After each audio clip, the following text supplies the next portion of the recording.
And now I'd like to introduce our next speaker, Mr. David Matas.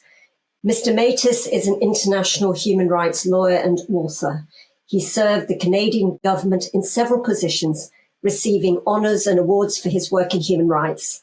Notably, he's researched and published significant reports on organ harvesting of prisoners of conscience in China. Mr. Matas, when you're ready, please go ahead. Yes, the connection I have seems to be unstable. I hope it lasts through my presentation. I was pleased to see Benedict Rogers refer to Winnie the Pooh. I'm right now in Winnipeg, Manitoba, Canada, and Winnie the Pooh is named after Winnipeg, as some of you may know.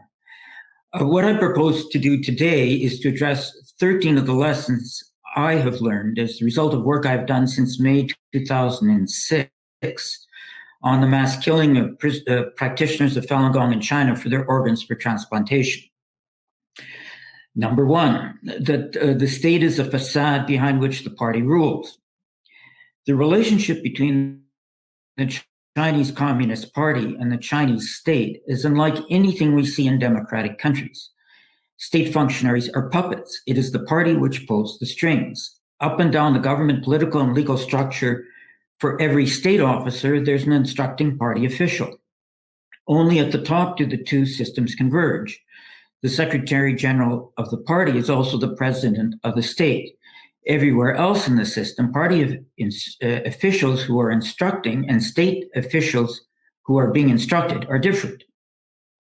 Number two, the law does not apply to the party. Because the party rules the state organs do not control the party. That is true of the legal as well as the political system. The party's above the law because the party tells the legal system what to do. The party instructs the court registries, the police, the prisons, the prosecutors, the investigators, the defense counsel, and even the judges. Number three, and we've heard this from others, party dishonesty is blatant. The Chinese Communist Party is not just dishonest, it is indifferent to appearing honest.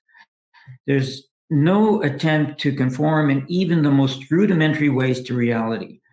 Party propaganda gravitates towards the outrageous.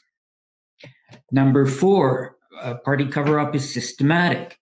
Pretty much every time someone identifies a piece of evidence from official sources in support of a conclusion critical of the party, the evidence disappears from the official websites, and the officials deny they ever said what their own websites, which are available in internet archives outside of China, say they said.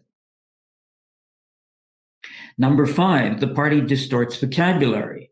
The party takes words in standard usage and gives them their own meanings. For instance, to the party, voluntary organ sources include prisoners. Donation of organs means paying family members of organ sources for consent. Rule of law means rule by the Communist Party. Ending sourcing of organs from prisoners now means ending sourcing from prisoners eventually. And one could give more examples. Number six, the party propagandizes abroad.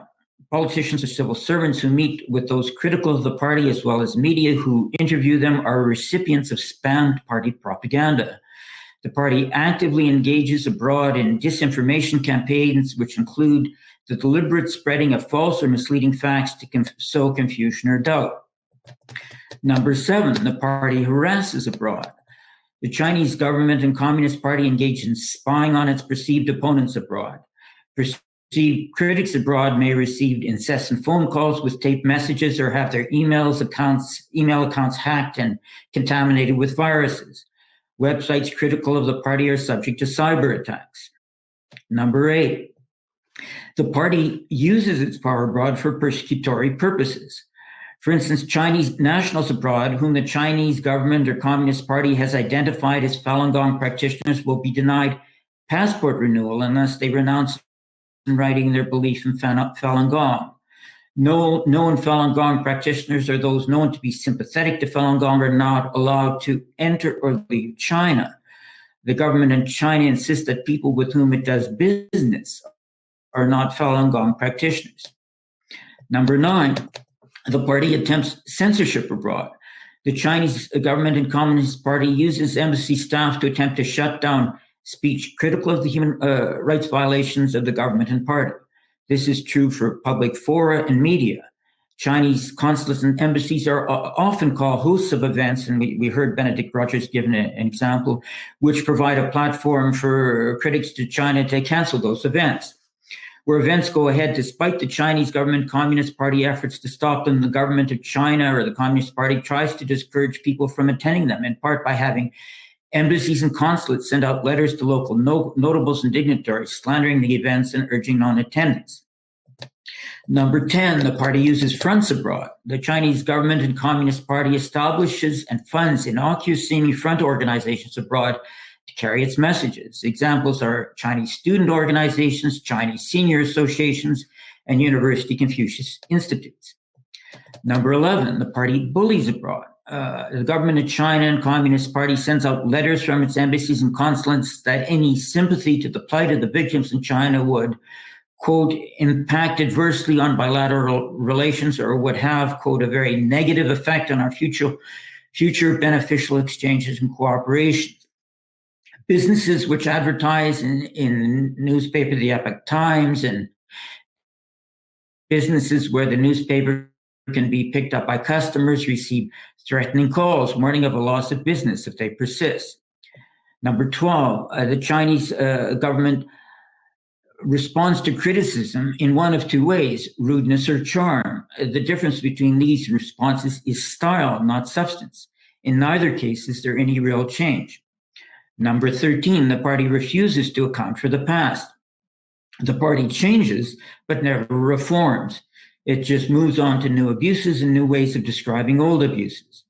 There is no willingness to disclose and be held to account for the past. So in conclusion, looking at the Communist Party from the perspective of killing a Falun Gong for their organs, which I've been doing for many years now, means seeing the party through a magnifying glass. Everything becomes clearer. The picture's not pretty, but someone who wants to understand the party must stare the party in the face and see it for what it is. Thank you. Thank you very much, Mr. Matas.